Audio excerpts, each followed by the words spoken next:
네, 안녕하세요. 저는 국어 맡고 있는 김진경 선생이고요.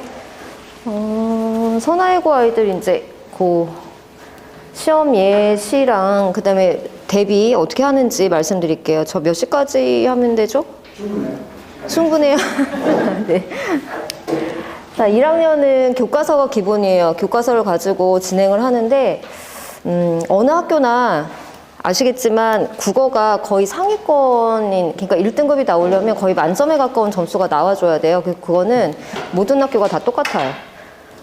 그래서 시험이 쉽냐? 그러면 시험이 쉽건 어렵건 간에 저희 학생들은 그냥 다 어려워요. 왜냐하면 국어에 많이 노출이 안 돼 있었고, 그다음에 선아이들이 뭐 국어를 많이 하고 왔다 하지만 제가 방학 때 이제 선아이들 데리고 수업을 진행을 계속 했었는데 거의 지금 11월에 시작하는 게 처음이거든요. 그러면 11월부터 해가지고 11월에 12월, 1월, 2월 그 한 3-4달 가지고 그거 가지고 이제 저희가 고등학교를 준비하는 거예요. 그러면 국어가 얘네가 만만치가 않거든요. 특히 이제 미술 이쪽 아이들은 좀 과별로 난이도가 엄청나게 차이가 나지만 이쪽은 굉장히 어려워요. 그래서 다른 학교 뭐 일반 자사고 이 주변에다가 이제 이 문제를 뿌려보면 아이들이 쉽지 않아요. 이 얘기 하거든요. 그래서 그런 정도로 생각을 하셔야 되고요. 외부 작품이 안 나오냐? 나와요. 그래서 얘네들은 또 굉장히 꼼꼼하게 치열하게 자기네끼리 경쟁을 해야 되니까 선생님들이 해마다 이게 난이도가 올라가시는데 보시면 그냥 교과서를 사용을 해요. 교과서에 기본 작품 들어오는데 외부짐은 당연히 들어오죠. 그래서 여기를 풀어내느냐가 문제고 그다음에 저희 3월 모의고사 보잖아요. 그럼 모의고사까지 다 반영을 하세요. 그래서 요거는 만약에 학교에서 선생님이 진도를 빼시면 교과서하고 외부지문까지 들어가지만 아니고 좀 그 자료가 좀 부족하다 싶으면 3월 모의고사 이제 거기를 비문학, 현대문학, 고전문학 해가지고 문학하고 비문학 세트를 같이 넣어버리시죠. 그럼 그거는 그냥 차라리 여기가 들어가는 게 좋은 게 뭐냐면 모의고사는 지문을 거의 변형을 안 하시고 문제만 약간 변형을 하시거든요. 근데 아이들 입장에서는 부담스러워요. 왜냐하면 지문이 하나 더 추가가 되는 거라서. 그래서 만약에 요게 들어간다, 모의고사가 들어간다 그러면 저 같은 경우에는 비문학은 그냥 그 지문 자체를 그냥 외워버려요. 왜냐하면 읽고 풀 시간이 없어요. 그래서 얘네가 시간이 많이 남는 그런 학교가 아니기 때문에 어차피 교과서는 제가 4번, 5번 돌릴 거고요. 요 비문학 같은 경우에 어떤 아이들이 좀 이렇게 마음을 놓고 가요. 어차피 내가 아는 거고 뭐 들어가서 보면 풀면 되지. 그런데 여기에서 막혀버리면 시간이거든요. 그러니까 지문을 씹어먹고 들어가지 않으면 그냥 시간에서 밀려버리니까 만점이 안 나오죠. 그래서 저의 첫 번째 이제 중간고사는 어느 학교나 마찬가지지만 100점이 목표예요. 100점을 맞아놔야 불안하지 않게 그냥 1등급을 맞을 수 있어요. 그래서 예전에는 100점을 맞아도 1등급이 안 나온 경우들이 있었거든요. 근데 지금은 그렇게까지는 안 내시고 이렇게 변별을 주세요. 킬러 문항이 한 2-3개 정도 들어오는데 어쨌든 그걸 제끼고라도 100점을 맞는다는 각오로 해야 1등급을 가져갈 수가 있죠. 자, 2학년은 선택 과목이 문학 독서인데 요거는 공이 가는 거예요. 그다음에 3학년 때는 언매 뭐 화작인데 어쨌든 저희는 이제 여기에다가 포인트를 맞춰가지고 이제 가게 됩니다. 그래서 어머니들이 선아 같은 경우에는 내신뿐만이 아니고 이제 수능 수업에도 굉장히 관심들이 많으시잖아요. 그런데 국어 같은 경우에 내신과 수능이 별개가 아니에요. 그래서 저 같은 경우에 그 방학 때 진행했던 수업이 다 개념 수업이거든요. 그래서 그 개념 수업은 문학하고 뭐 비문학하고 뭐 문법하고 다 개념인데 그 개념들이 다 기본 깔려가지고 내신하고 수능하고 다 연계가 되는 것들이에요. 그래서 어떤 어머니들은 방학 때 좀 수능에 집중해 주세요. 어떤 어머니들은 내신에 집중해 주세요. 이렇게 말씀을 하시는데 저는 그런 게 필요 없이 그냥 다 쓰이는 저희가 3년 동안 가져가는 개념들을 아이들하고 3달 동안 탄탄하게 이렇게 정리를 한 거였거든요. 다 들어가는 거예요. 그래서 선아이고 내신 같은 경우에 보시면 23문항이 80점이고 서답형이 6문항인데 20점이거든요. 그럼 문항수로 보시면 이거 되게 많은 거 아니야 싶지만 거의 대부분이 이렇게 가고요. 얘네가 그래도 땡큐인 건 뭐냐면 이게 서답형이 그냥 서술형 긴 거보다는 그게 섞여 있어요. 그냥 단답시 이런 거랑 섞여 있어서 시간 배분에서는 좀 더 유리하다고 보시면 돼요. 자, 시험 범위 보시면 굉장히 많은 편인데 문학은 현대시, 고전시, 그다음에 현대소설, 고전소설 해가지고 이게 그 각 파트별로 골고루 섞인다고 보시면 돼요. 어느 파트가 이제 나오는 게 아니고 1학년 때 교과서 자체가 아이들이 다 같이 보는 게 시, 소설, 수필, 희곡 각 갈래의 작품들이 다 나오거든요. 그럼 그 작품만 외우는 게 아니고 갈래별을 또 비교해요. 소설하고 희곡하고 극갈래가 차이가 뭐냐 막 이런 거 굉장히 깊은 그 개념이거든요. 그런 개념 갖고 시험을 본다 보시면 되고 높임은 여기 보시면 높임, 시제, 피동이 뭐 인용, 의문의 변동인데 다른 학교는 요거를 중간에 보고 요걸 기말에 봐요. 두 개를 나누어서 보는 건데 범위가 많아서 얘네 같은 경우 이걸 한 번에 그냥 모아버렸거든요. 그 아이들 입장에서는 되게 부담스럽죠. 근데 요거는 해마다 달라져요. 선생님에 따라 달라지는 거기 때문에 어쨌든 그 중간 기말이 계속 문법이 간다 보시면 돼요. 그래서 이걸 나눌 수도 있고 같이 갈 수도 있는데 1년 내내. 그래서 1학기 때는 현대 문법이고 2학기는 중세 문법이에요. 그래서 방학 때 중세 국어를 좀 이렇게 손을 댔던 애들은 2학기가 좀 수월할 거예요. 그래서 방학 때 고전시가 막 고전 어휘라든지 개념이라든지 요거 준비하는 아이들은 2학기가 좀 편할 텐데 저희 2학기는 문학하고 문법이 다 고전이에요. 그래서 어디까지 준비를 하고 이제 들어올지 모르겠지만 준비를 한 애들도 저하고 지금 겨울방학 했잖아요. 그래 놓고 2학기 때 과정 딱 들어가면 이제 가물가물하죠. 그러면 그걸 여름방학 때 다시 한번 딱 정리를 해서 들어가는 거거든요. 그래서 여름방학 같은 경우에 저희가 이제 얘네가 좀 다른 학교와 다르게 수능을 좀 더 많이 한다 그러면 다른 학교는 4번밖에 못 하거든요. 그럼 4번 안에 2학기만 준비할 수 있는데 좀 더 회차가 나오면 2학기 준비하면서 이제 뭐 비문학이라든지 이런 거 같이 건드려 줄 수 있는 거예요. 그래서 그렇게 간다고 보시면 되고요. 자, 모의고사는 이제 들어오면 경제 같은 거 아이들이 제일 어려워하는 경제 지문이 들어오는데 변형은 거의 없어요. 그래서 아까 말씀드렸듯이 요거는 시간이 되면 다 푸는 거고 이거 들어갈 때 제가 모의고사 그냥 지문 그 자체를 빈칸을 뚫어가지고 다 외워버리게 하거든요. 그래서 애들이 뭐 이렇게까지 해요 그러는데 그렇게 해야 풀고 검토할 시간이 나와요. 그래서 국어 100점은 검토를 하느냐 안 하느냐인데 애들이 뭐라 하냐면 자기가 검토하면 바꾸면 틀린대요. 그런 경우 있지. 그냥 놔뒀으면 맞을 걸 선생님이 검토하라고 해서 검토했더니 아까 아리까리한 거 고쳤더니 틀렸어요 막 이러는데 이제 그런 함정도 있긴 하나 그래도 검토가 들어가면 좀 더 100점에 가깝고요. 그다음에 애들이 저랑 처음에 시작할 때 뭐 시작하냐면 연필을 들고 이렇게 밑줄 치면서 끊으면서 선택지 자체가 이렇게 끊어야 되거든요. 한 3번 정도 끊어야 돼요. 아주 말장난이 심하기 때문에. 근데 그걸 안 하고 저희 애들은 그냥 한 번에 슉 읽거든요. 끊는다고 해도 그냥 이렇게 밑줄 치는 게 다예요. 그게 아니고 끊으면서 OX를 표시하면서 가는 거예요. 그래서 예전에 선화에서 이제 탑 뭐 거의 만점에 가깝게 전교권 나오는 아이들 시험지를 제가 갖다 드리면은 걔네는 정말 빈 여백이 없어요. 아주 빽빽하게 다 밑줄이 쳐져 있고요. 알면서 꼼꼼하게 끊으면서 OX 하면서 푸는 거거든요. 그게 실수를 줄이는 거예요. 그래서 아무리 꼼꼼한 애들도 시험장에 들어가면 이게 첫 시험이잖아요. 밑줄을 쳐놔요. 적절하지 않은 걸 골라 분명히 밑줄을 치거든요. 저희 국어는 친절하답니다. 그래서 모두 고르세요. 모두의 밑줄을 쳐놔요. 애들은 풀고 나서 이게 답이 없었는데 와서 보면 제가 다 시험지 걷어갖고 1대1로 상담을 하거든요. 이거 뭐냐? 그러면 적절하지 않은 거였네요. 적절한 건 줄 알았어요. 이거예요. 그 어머니들 정말 속이 뒤집히시죠. 근데 걔는 그 시험장에서 그게 최선이었던 거예요. 그래서 그런 좀 긴장을 해갖고 막 실수하는 것들, 그다음에 알면서도 틀리는 것들, 그거를 언제 잡아낼 수 있냐면 저희가 수업하면서, 숙제하면서, 테스트 보면서 그 습관을 잡아내는 건데요.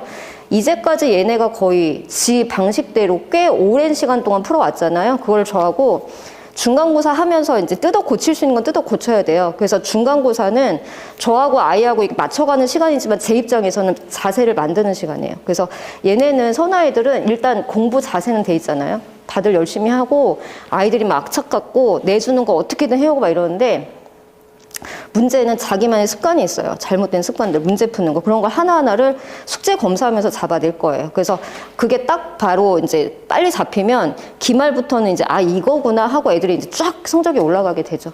그래서 얘네들 보시면 만만치 않아요. 그래서 특징을 보시면 문항수 굉장히 많은 편에 속하고 각 문제 배점이 근데 높지가 않아서 그나마 다행인 거예요. 그래서 교과서의 작품이 다수 이제 출제가 되는데 요게 이제 아이들이 이제 쫄게 만드는 건데 제가 그물짜기 하면서 싹 다 집어 넣을 거예요. 그래서 1학년들은 여기서 저랑 작품을 보지 못한 게 나온다. 그럼 그건 그냥 틀리는 거거든요. 그래서 2학년 정도 되면 자기네가 풀 수 있지만 1학년은 안 돼요. 그래서 안 봤어요. 이거 못 봤어요. 그러면 그냥 틀렸다고 보셔야 돼서 이 그물짜기는 굉장히 촘촘하게 들어갈 겁니다. 내신 할 때. 그래서 이거 보이시죠? 난이도가 그렇게 높지는 않지만 실수, 적절하지 않은 거 골랐어요. 모두 고르시오. 근데 하나만 골랐어요. 뭐 이런 거 있잖아요. 그 다음에 아이들이 뭐냐면 하도 많이 하고 가니까 옆에 지문을 안 읽고 풀어요. 그런데 옆에 지문에 없는 내용이 있을 수 있잖아요. 교과서가 다 나오는 게 아니니까 제가 애들한테 제발, 제가 많이 공부를 시키면서도 걱정인 거예요. 이것들이 머릿속에 다 담고 가니까 지문을 무시하고 문제를 푸는데 그거 있어야 되는데 지문에 안 나온 거죠. 그리고 국어는 옆에 지문에 나온 것만 풀어야 되거든요.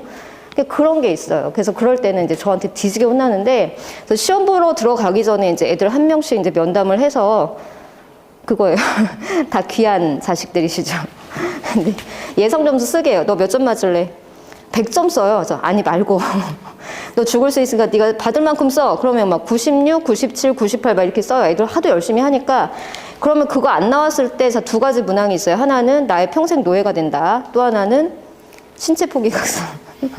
둘 중에 하나 선택을 해. 그러면 진짜 웃긴 게 뭐냐면 애들이 10분 이상을 고민해요. 아니 그거 체크한다고 제가 진짜 어떻게 하겠냐고. 근데 정말 죽을 것 같은가 그거를 고민을 하는데, 거의 대부분은 평생 노예를 해요. 자기 몸은 소중하다고. 자, 그러면서 들여보내면서 이 말을 하는 게, 이거는 정확하게 네가 이 점수를 못 받으면 넌 나한테 죽을 거고 하고 들여보내거든요. 하고 시험 끝나고 와서 시험지를 그대로 가지고 오라고 하죠. 막 여자애들은 그냥 그대로 가지고 오는데 거의가 가지고 와서 점수가 아니고 푼 걸 볼 거예요. 그래서 저희가 시험 대비하면서 너의 잘못된 습관, 내가 하라는 거 있어요. 밑줄 치고 이렇게 괄호 치고 이런 거거든요. 아주 사소한 건데 그 사소한 게 100점을 만들어내는 거예요. 그래서 그런 것들이 시험지에 적용이 돼서 풀었는지를 볼 거고, 잘못된 게 뭔지를 잡아낼 거예요. 그래서 그 시험지를 하나하나 보면서 이제 실수랑 이런 거 잡아내는데, 적절하지 않은 걸 잘못 보고 왔어요. 그러면 이제 제가 수년간 아이들을 해본 결과 그거는 다시 태어나지 않는 이상 안 고쳐져요. 수능 시험장 들어가서도 그 짓을 하고 있어요. 문제를 잘못 읽는 거를. 그러면 대안책은 뭔지 아세요? 안구교체. 안구교체밖에 없어요. 애들이 나의 눈은 어떡하지 막 이러는데 정말 안구교체 해줄 것 같거든요. 근데 그 정도로 겁을 주고 계속 쪼아야지만 그거를 문제를 풀면서 적절하지 않은 거에 밑줄 쳐져 있잖아요. 여기다 X 표시하면 되거든요. 한 번 더 각인을 시키는, 이거를 안 해요. 이거 연습시키는데 거의 6개월 걸려요. 그 나중에는 이거 했는데도 뭐 틀리게 찾기는 하지만 요런 차이예요. 그래서 그거를 이렇게 맞춰가고 해라, 이게 손에다가 익숙해지는 그 시간이 굉장히 오래 걸리는 거죠. 그런 게 100점이에요. 그래서 문제 유형은 뭐 다른 학교 어머니들이 보시면 이제 거의 비슷하게 나와요. 뭐 작품과 비교하는 거, 이게 가장 어려운 거죠. 보기 유형.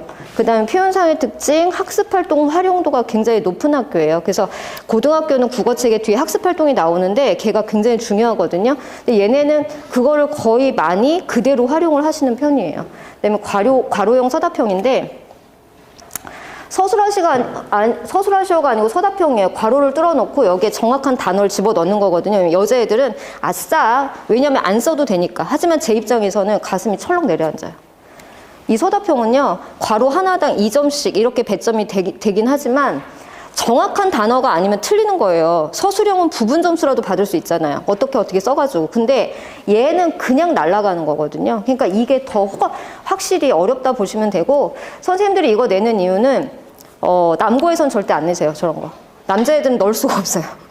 걔네는 뇌 자체가 외울 수가 없어요, 그거를. 근데 여자애들은 된다는 거죠. 그러니까 여자애들이 많을수록 이렇게 괄호를 뚫으세요. 거의 여기 숙명 진선도 다 마찬가지예요. 그런 식으로 하거든요. 그래서 이게 문제예요. 괄호형 서답형. 그래서 이거는 완벽하게 꼼꼼하게 외우고 들어가야만 될 수 있는데, 제가 이거를 아이들 뇌에 집어넣는 방법을 알아요. 스스로는 안 되고요. 거의 책을 씹어 먹고 거의 4번, 5번 돌렸을 때, 빈칸을 뚫었을 때 집어 넣거든요. 그럼 100점이에요. 시험 방법을 보여드릴게요. 그래서 이게 얘네들 나오는 문학과 문법의 서답형 문제들이에요. 보시면 되게 복잡해 보이죠? 별거 아니에요. 이거 그냥 우리 수업 시간에 수도 없이 해요. 그래서 이거 그냥 딱 찌르면 나오게 돼 있는 거거든요. 그냥 표로만, 애들 좀 겁먹게 표로만 해놓은 거다 생각하시면 돼요. 이거 다 할 수 있어요. 식구 찾아 쓰는 거잖아요. 그냥 찾아 쓰면 되고, 이 음절이잖아요. 근데 여기서 어절 헷갈려갖고 틀리는 인간들 있지만 뒤지게 쳐맞죠? 음절 2글자 쓰는 거예요. 그냥 여기다가. 이게 문법인데, 문법도 아주 그냥 간단한 거예요. 그래서 설명하는 거 아니고 그냥 여기다가 적절한 것만 쓰면 되는 거죠. 이거예요, 보기. 그래서 보기를 주고, 자, 요거잖아요. 제가 아까 말씀드린 거예요. A와 달리 보기는, 여기 보시면 A와 보기를 비교하잖아요. 그 애들은 그냥 눈으로 읽으면 어떤 현상이 벌어지냐면 A와 보기를 머릿속에서 비교를 하고 있는 거예요. 두 개를. 그럼 머릿속에서 엄청 복잡하겠죠? 그러니까 이 뒤에를 정확하게 읽어야 되는데 이걸 읽다가 A와 달리 보기는 얘가 중심인데 얘를 중심으로 찾아버리는 거죠. 머릿속에서 이게 두 개를 헷갈려 버리는 거예요. 그러면 이거는 그냥 틀리는 거거든요. 그래서 이런 거 할 때는 얘를 그냥 묶어버려요. 괄호로. 괄호로 묶고 밑줄 쳐. 이거 굉장히 간단하죠. 이게 100점의 포인트예요. 이걸 하냐 안 하냐가 100점이거든요. 그래서 비교하는 거 가로치고 얘 먼저 읽어. 얘 먼저 읽고 나중에 비교. 이거예요. 푸는 방식들이 하나하나 다 있거든요. 그거를 애들한테 체득하게 만드는 거예요. 그러니까 시험장에 들어가서 이거를 거의 80문제 정도 풀어야 괄호치고 밑줄 쳐야 시험장에 들어가서 실수를 안 하는 거죠. 그거를 이제 아이들한테 계속 체득을 하게 하는 거고요. 그다음에 이런 거예요. 다 비교 문제잖아요. 근데 이거 지금 방학 때 개념 정리 안 한 아이들 있어요. 저 같은 경우는 개념 정리가 제 수업에 방학 때마다 들어가는데 바로 이 문제 때문이에요. 거의 내신형의 거의 한 60%, 70%는 이 개념 가지고 말장난 하시는 거거든요. 색채 대비를 통해서, 그 다음에 뭐 공간의 이동, 뭐 원경에서 근경, 이게 다 개념인데 이걸 모르는 애들은 그냥 찍는 거예요. 그 다음에 제가 수업 시간에 야, 색채어 나왔잖아. 뭐 색채 대비 나왔잖아. 그것만 기억하고 이거 보세요. 뒤에가 이중선지거든요. 색채 대비 나오고 걔 때문에 여기까지 맞아야 되는데 애들은 여기까지만 보고 풀어요. 마음이 급하거든요. 그러니까 색채 대비 얘기했잖아, 선생님이. 그러니까 여기까지, 뒤에까지 안 읽고 그냥 체크를 하는 거죠. 근데 뒤에다가 오답을 달아놓으세요. 이게 고등학교 문제거든요. 2학년 올라가면 문학은 이중선지가 아니고 삼중선지로 바뀌어요. 그래서 여기 끊고 또 한 번 끊고 또 한 번 봐야 세 가지가 충족이 돼야 정답이에요. 근데 우리 애들은 그냥 그렇게 무시무시한 선지를 그냥 눈으로 씩 읽는 거죠. 그러니까 틀릴 수밖에 없어요. 그래서 그런 것들을 고쳐가는 거예요. 연필 들고 어디다가 밑줄 치고 어떻게 해야 돼? 이거예요. 이거 계속 2학년 때까지 나오는 형태예요. 이거죠. 저희가 교과서고요. 요게 생전 처음 보는 애를 집어넣은 거고요. 그러고서는 이제 두 개를 비교해서 문제 풀어라. 그러니까 이게 외부 지문 들어오는 거예요. 그래서 아예 지문 자체로. 그러면 제가 들어올 수 있는 지문을 만약에 얘가 한번 이게 사랑 얘기거든요. 그럼 사랑 얘기가 있으면 현대시와 묶이는 거를 묶어주고 또 세로로 묶는 거예요. 고전시가에서 사랑 얘기가 뭐가 있냐. 공무도화가부터 해가지고 쫙 엮어가지고 얘 한 작품에 엮어지는 작품을 거의 50개를 보게 될 거예요. 그거를 이게 아니고 문제 속에 다 녹여 들어갔어요. 그래서 숙제하면서 다 아이들이 문제를 풀 거고요. 그럼 어떻게 하냐면 직본날 숙제로 풀었어도 애들은 직전 대비 날 모아서 안 해주잖아요. 안 본 거예요. 선생님이 언제 해줬어요? 이러거든요. 그래서 직전 날 저희가 숙제에서 풀었던 걸 다 또 총망라해가지고 자, 요 작품하고 같이 연계되는 거 봐. 그때는 샥샥샥 훑는 게 가능하거든요. 쫙 훑어주는 거예요. 그러면 애들이 이제 딱 담고 그 다음날 시험 보고 그냥 털어버리면 되죠. 시험 볼 때까지만 담고 있으면 돼요. 그래서 거기까지 다 연결을 할 겁니다. 그다음에 비문학 경제지문인데요. 이거 모의고사에서 가져온 거예요. 그래서 여기서 이게 그 지문인데요. 선생님들이 문제 내실 때는 이 보기도 거기에 나온 걸로 거의 비슷한데 숫자만 약간 바꾸시는 거예요. 그러니까 저희가 지문은 이게 지문이면 지문은 그냥 무시하고 문제로 바로 가갖고 문제를 풀게 지문을 싹 다 외우고 들어갈 거예요. 자, 그래서 저는 제 수업에서 가장 중요한 건 저희가 또 주말 수업이잖아요. 평일 수업이면 좋은데 주말 수업은 뭐냐면 뒷시간을 쓸 수가 없어요. 애들도 바쁠 뿐더러 그냥 나한테 할애해 줄 수 있는 시간은 일주일에 딱 한 번, 3시간 뿐이에요. 근데 그거를 해가지고 100점이 나와야 되거든요. 그럼 제 수업에서 가장 관건은 뭐냐면 시간이에요, 시간. 어떻게 하면 시간을 허비하지 않을 것이냐. 그래서 거의 내신 수업할 때는 아이들하고 말장난도 거의 못하고 그냥 쫙 계속 진도 나가고 문제 풀고 테스트 보고 그러기도 되게 벅차요. 그래서 전 방학 때 선아이들 어떻게 했냐면 다른 반도 마찬가지지만 테스트하고 뭐 숙제 검사하고 질의응답 받으면 그게 30분이에요. 그러니까 어떻게 하냐면 2시 수업이다 그러면 1시 반까지 오게 해서 그 앞 시간에 싹 다 해버리고 2시부터는 온전하게 수업을 채워요. 그래야지 제 만족하는 수업이 되거든요. 내신 때도 마찬가지예요. 그래서 지금 얘네들은 좀 중간에 낀 시간이라 앞뒤를 쓰기가 참 애매해가지고 이제 그게 문제긴 한데 최대한 그 시간 내에 최대의 성과를 낸 방법은 시간 그거 허비 안 하면 되잖아요. 그래서 아이들하고 약속을 해야 돼요. 동영상 신청은 안 돼요. 현강을 들어오셔야 되고요. 물론 동영상을 결석하면 동영상이 발송이 되는데 그거는 그냥 그 수업은 그냥 킵했다고 보시면 돼요. 그냥 건너뛰는 거거든요. 동영상을 보고 오고 숙제를 했어요. 근데 얘는 완벽하게 알지 못하고 숙제를 해오는데 그럼 걔를 따로 남겨가지고 또는 다른 날 제 연구실로 불러가지고 보강을 해요. 그런데 저희가 수업에서 채워지는 것만큼 채워지지 않아요. 어떻게 해도. 그러니까 애가 아파 죽겠다. 링거 꽂고 와요.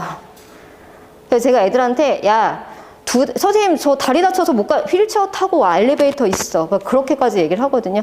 코로나나 뭐 이런 건 안 되지만 웬만하면 죽지 않을 만큼이면 와라. 그래서 와서 현강을 듣고 또 하나는 제가 내준 숙제를 완벽하게 해야 돼요. 그래서 어머니들이 물어보세요. 저희 애 너무 바쁜데 바쁘죠.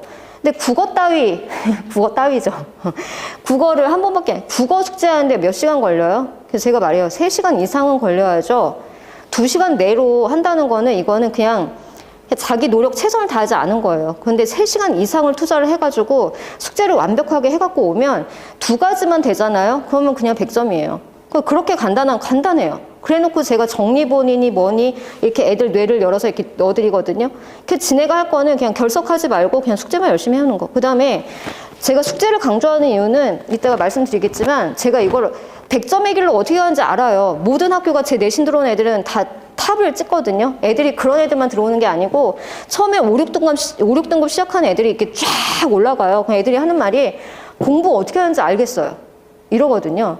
그 자세예요. 그 다음에 어떻게 하는지 알려주고 따라와 해갖고 쫙 따라가는 건데 시간 낭비 안 한다고요. 그 다음에 시간 낭비 안 한다는 게 풀 문제만 풀려요. 그래서 아이들이 불안하니까 막 그 양에 승부하는 애들이 되게 많아요. 선생님 문제 더 주세요. 더 주세요. 이런 애들 되게 많거든요.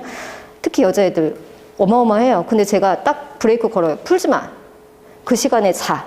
아니면 네 부족한 과목을 해. 이걸로 만족해. 이걸로 됐어. 이렇게 얘기를 하는데 왜냐면 쓸데없는 문제 풀어봐야 소용이 없어요. 다른 학원 가면 이 기출문제 묶어가지고 막 두껍게 주는 학원 있잖아요. 펴보세요. 경기도 어디. 저기 뭐 충청도 어디. 막 그런 학교들이에요. 거기 이렇게 뜬 그 학교명을 해놨거든요. 검색을 해보세요. 어디에 있는지. 저도 몰라요. 검색을 해보면 기가 막혀요. 그런데 우리가 여기에 있는 우리가 서울 강남에 있는 우리가 거기에 문제를 왜 푸는지 이해가 안 돼요.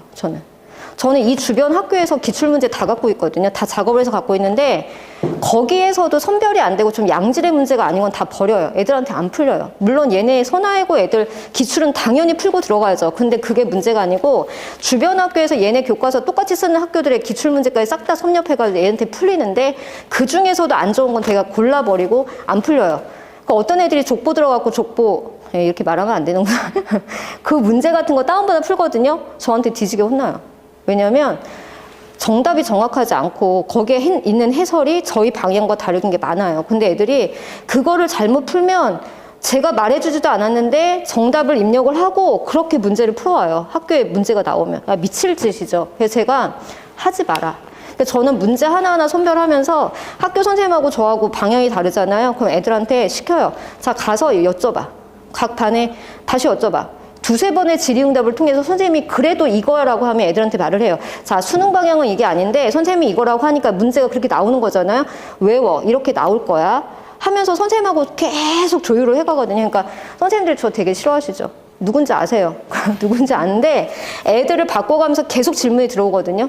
선생님 이건데 개념에서 틀려버리시는 거예요. 그럼 저는 용납이 안 되니까. 근데 선생님이 끝까지 어떤 선생님은 바꿔주시고 어떤 선생님은 안 바꿔주시는데 그러면서 시험 문제를 조율해 가는 거예요. 그래서 직전 대비 그 시험 전날까지도 저희가 이 현장에서 시험 대비하면서 이게 안 맞잖아요. 그러면 빨리 선생님한테 전화해.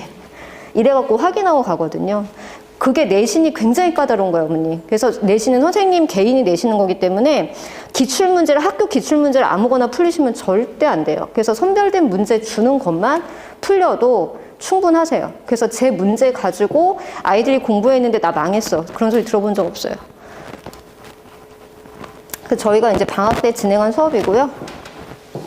중간고사 이후에는 얘네가 좀 이렇게 텀이 있고 그러면 최대한 넣어가지고 수능 수업도 같이 병행을 할 거예요. 휴강 없이 갈 거거든요. 그래서 지금 여기서는 저희 중간고사 이후에는 비문학을 손을 대줄 거예요. 그래서 비문학 어떻게 독해를 할 것이냐. 그래서 어휘 같은 경우에도 계속 외우게 할 거고, 그다음에 영역별 주간 과제로 이제 모의고사가 이렇게 풀리는 게 들어갈 텐데, 모의고사를 그 수업 시간에 풀리고 이걸 해설 강의하고 이건 너무나 시간이 아까운 거예요. 그래서 요거는 과제로 내주거나 따로 불러서 풀거나 이런 식으로 진행을 할 거고요. 일단은 비문학이 들어갈 겁니다.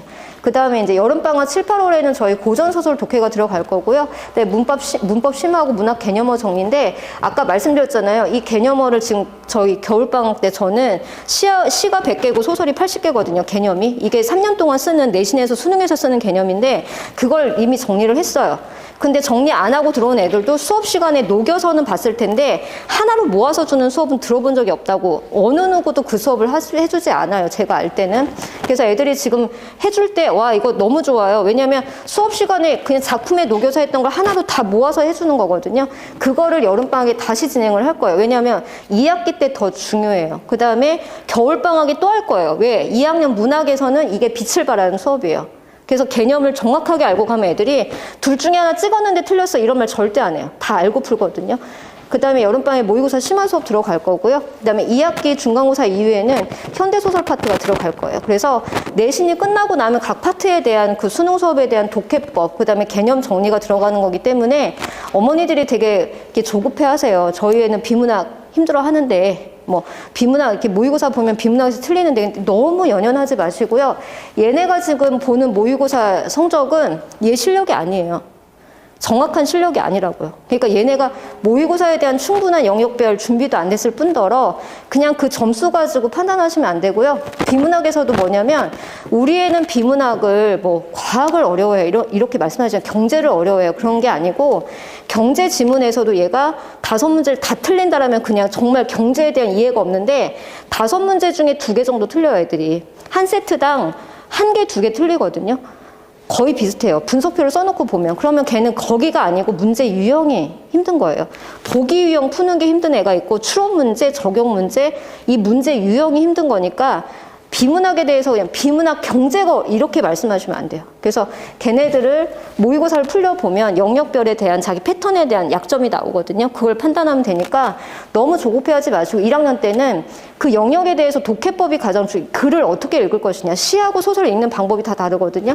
그거에 대해서 저희가 만들어 가는 거예요. 그러니까 너무 조급해하지 마시고 단계별로 밟아오시면 됩니다. 네, 요게 이제 저희 들어갈 때, 내신 들어갈 때 정리본인데요. 애들 정리 엄청 잘해요. 꼼꼼하게 해갖고 오고, 그래서 제가 얘네들 거를 다 수집을 해가지고 제가 또 정리본이 나갈 거예요. 그래서 선생님들이 여기에서 말하는 거 저기에서 말하는 거 다르시거든요. 정리본을 이렇게 수집을 하면. 그래서 일단은 1차 정리본 나가고 제가 진도를 학교보다는 훨씬 더 빨리 빼죠. 그러면 1차 정리본 나가고 있을 때 다시 프린트나 뭐 선생님들 요거 해가지고 정리본이 계속 들어오니까 정리본을 2차, 3차에 걸쳐서 업그레이드 하면서 계속 나갈 거예요. 그래서 이제 최종 파이널 때는 그게 다 총정리 망라된 거죠. 그래서 자, 요 파트는 2반에서는 여기서 말을 이렇게 말했는데 우리는 최종적으로 이렇게 외우면 돼 해갖고 애들한테 정리한 거, 외울 거만 딱 서머리본이 나갈 거예요. 자, 요겁니다. 애들이 가장 싫어하는 그 학생 맞죠? 네. 제 설명회 때 학생이 오면 저는 좀 이렇게 쪼는 게 뭐냐면 이제 이렇게 강하다 보니까 수업을 딱 들어오지 않고 딱 이렇게 왔다가 가잖아요. 수업 안 들어와요. 그리고 첫날 수업을 동영상 신청한 애들 있잖아요. 안 들어오고 그럼 동영상 보고 도망가요. 네, 현강 오면 죽을 것 같거든요. 근데 이제 현강을 와야 이제 저의 매력에 빠질 텐데 이제 이 친구의 그 표정이 점점 어두워져가지고 제가 애들한테 첫 시간에 엄청 막 저기 하거든요. 근데 선아애들은 워낙 애들이 자세가 잡히고 열심히 하는 애들이라 제가 겁을 많이 안 줘요. 그래서 처음에는 자 열심히 하자 이제 이러다가 중간에 바보 같은 짓거리 하면 불러다 일로 와봐 이제 이렇게 하는데. 그 어머니들이 이제 또 걱정하시는 게, 아, 우리 애는 호불호가 좀 강해서, 선생님 스타일이 너무 강해서 우리 애가 좀 안 맞을 것 같아요. 라고 하시는데, 일단은 집어 넣어보세요. 근데 저하고 제 수업을 듣고, 아, 나 선생님하고 안 맞아. 라고 나가는 아이들은 거의 없어요. 어떤 애가 있었냐면, 남자애가. 선생님이 너무 여성스럽지 않아서 수업을 못 들을 것 같대요. 그건 저 다시 태어나야 되는 거기 때문에 어떻게 해줄 수가 없어서 너는 어쩔 수가 없다. 그러면 다음 기회에 우리 다음 생에 만나자고 보냈던 애가 있는데 그런 거 아니면 거의 저하고 아주 끈끈하게 가요. 그래서 애들이 저는 이제 성적이 나오는 비결은 아이들하고 유대거든요. 제가 잘해주는 그게 아니고 일단 학원은 성적이에요. 애들한테 말해요. 첫 시간에 너랑 나랑 왜 만났어? 돈 주고 만나는 사이. 성적이에요. 성적이 안 나오면 너랑 나랑 만날 이유가 없다. 그래서 네가 성적이 나오고 그래야 너랑 나랑 아주 행복하게 갈 수 있는 거다라고 말을 하거든요. 그게 맞아요. 그래서 일단 아이들이 저한테 저 선생님 문제를 풀고 수업을 들으면 뭔가 내 수업은 내 성적은 관리가 되겠다라는 믿음이 처음에 이제 시작이 돼야 되거든요. 그게 딱 바탕이 깔리면 애들 절대 그만두지 않아요. 그러니까 걱정하지 마시고 들여보내세요. 이건데 저희 숙제 나가잖아요. 그럼 숙제 내에서만 제가 숙제를 엄청 중요시하니까 숙제 내에서만 낼 거예요. 그래서 두 번째 날부터 OX에 이제 지옥에 빠지게 될 텐데 아이들한테 약속을 하죠. 숙제 안에서만 가져올 거다. 절대 밖에서는 없어요. 그래서 이게 뭐냐면 저희 선택지가 5개잖아요. 애들 문제 푸는 거 보면 가관이에요. 만약에 정답이 1번이잖아요. 1번 체크하고 2, 3, 4, 5번 안 읽어요. 아주 용감한 거거든요. 발문에 뭐라고 달렸냐면 다음 중 가장 적절한 걸 찾으시오. 가장이라는 단서가 붙어요. 국어는. 그럼 저 같은 경우 문제 풀 때 1번이 답인 것 같아도 옆에다 세모를 치거든요. 왜냐하면 이 밑에 얘보다 더 가장 옳은 게 있을 수 있어요. 저도 그렇게 푸는데 저희 애들은 그냥 1번 체크 그냥 넘겨요. 아주 꼴보기 싫죠. 그다음에 내신은 정답 찾는 거 중요하지만 매력적인 오답도 싹 다 외우고 들어가야 되거든요. 매력적 오답이에요. 이 밑에 있는 것들 안 읽으니까 내가 읽게 해줄게 해서 1, 2, 3, 4, 5번 선지를 다 OX로 그냥 해버린 거예요. 이때서야 애들이 읽어요. 이런 게 숙제에 있었나? 거의 8, 90%의 애들이 반응이 그래요. 쌤, 약속 어기셨어요? 아니에요. 숙제 안에서만. 지네가 숙제를 더럽게 해온 거예요. 그러면 이거 오면은 OX 문제 생각해보세요. 몇 개 문제만 해도 50개, 80개예요. 이거 보는데 20분 내로 걸리거든요. OX만 하면 되니까. 근데 거의 한 번에 다 맞는 애 없어요. 한 여기서 10문제 틀리면 그게 잘 본 거예요. 그 정도로 숙제 완료가 안 된 거니까 숙제를 제가 2중, 3중으로 확인 체크가 들어가는 거죠. 그래서 이거 다 맞을 때까지 못 가요. 그리고 이걸 버리냐? 아니고 나중에 랜덤으로 섞어갖고 또 봐요. 그러면 애들이 그제서야 꼼꼼하게 보면서 여기서 이렇게도 할 수 있구나. 이걸 체크하는 거죠. 그 다음에 저희 문법 들어갈 때는 다 쓰게 만들 거예요. 그래서 눈으로 체크하는 객관식 없어요. 문법은 다 손으로 써야 되거든요. 빈칸 다 들어가고 쓰는데 얘네 교과서만이 아니고 이 주변에 5종 교과서에 들어가 있는 예시까지 다 싹 다 집어넣거든요. 왜 그러냐면 선생님들이 요 교과서에 나오는 예시는 너무 쉬워요. 그러니까 타 교과서의 예시를 가져다가 내시거든요. 그러니까 그것까지 못 빠져나가게 싹 다 푸는 거예요. 그 다음에 요것도요. 정리본인데 제가 정리본에다가 핵심적인 거에 빈칸을 뚫어요. 처음에는 빈칸들이 요 정도 되지만 2차, 3차, 4차, 5차로 갈 때마다 정리본에서 이게 뚫리는 게 더 많을 거고 직보 때는 여기가 다 뚫릴 거예요. 그럼 애들이 다 써요. 그럼 100점이에요. 그렇게 해서 하는 거고요. 저희 괄호 넣는 서답형, 서술형 있었잖아요.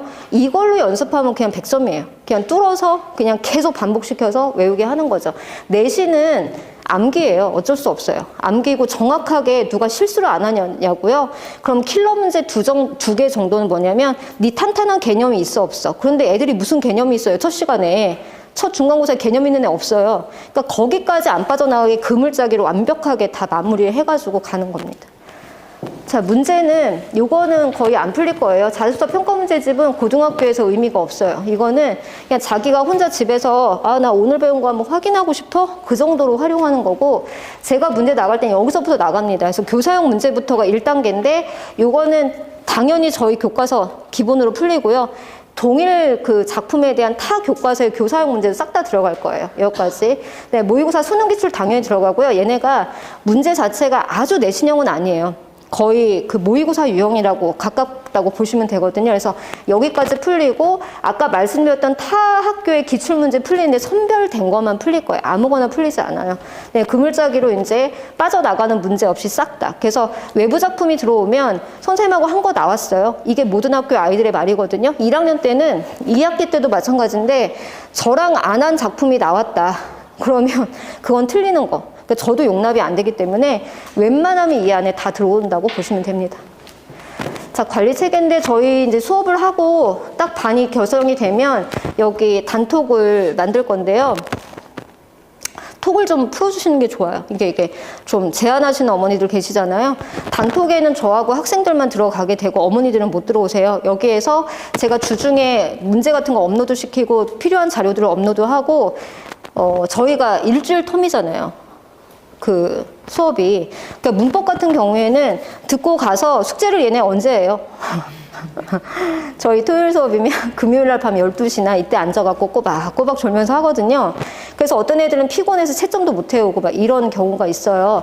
그런데 일주일 텀이 길다 보니 문법은 싹 다 잊어먹고 온다는 거죠. 그래서 너무 답답해서 제가 이제 주중에 한 번씩 이렇게 문제를 아이들이 간단하게 풀 수 있는 문제를 여기다가 업로드 시켜서 빨리 풀어서 보내. 이러면서 이제 기억을 이렇게 되살려주는 거거든요. 그리고 요게 좋은 게 직보날 아주 빛을 발하죠. 그래서 저하고 직보날 한 5, 6시간 직보를 할 거예요. 고등학교는 직보가 되게 중요하고 저는 직보가 되게 중요한 사람이어서 아예 그냥 빼놓으셔야 돼요. 그러고 갔는데도 근데 제가 필요한 게 있어요. 애들이 질문하는 거 있고 선생님 이거 뭐예요? 막 이게 거의 새벽 3, 4시까지 이루어지고 다음날 1교시가 시험이다 그러면 9시다 그러면 8시 반까지도 살아있어요. 어떤 애들은 정말 직전까지 질문을 하거든요. 그 톡이에요. 그걸로 쓰는 거고, 여기 말고 이제 개인톡으로도 서로 왔다 갔다 질문은 상시로 이제 할 수가 있고, 요거는 그렇게 업로드 시키고 자료 보고 같이 대화하는 그런 창으로 하니까 좀 카톡이라든지 이런 연락 체계가 참 자유롭게 될 수 있게 해주신 게 좋고요. 톡이 안 돼요. 엄마가 걸어놨어요. 뭐 저 투지예요. 이런 애들 꽤 많아요. 이게 여기 남자애들 같은 경우에. 근데 그런 경우는 좀 힘들어요. 걔는 편해요. 본인은. 왜냐하면 안 돼요 하고 안 보면 되거든요. 이제 저는 속이 타는 거죠. 그래서 내신은 굉장히 계속 반복을 시켜줘야 되는 게 내신이기 때문에 이렇게 관리가 됩니다. 자, 그 다음에 여기서는 제가 말씀드릴 게 이거는 안 보셔도 돼요. 이거 테스트 보고 스트레스 받지 마시고요. 서로 막 싸우지 마시고요. 요거만 제가 부탁을 드리는 거예요. 저희가 과제가 완료돼서 미완료됐었는데 과제가 완료가 됐어도 50%로 나가요. 완성도가. 이거 뭐냐면 제가 첫날 OT를 할 때 뭐라고 하냐면 숙제하는 방법까지 알려주거든요.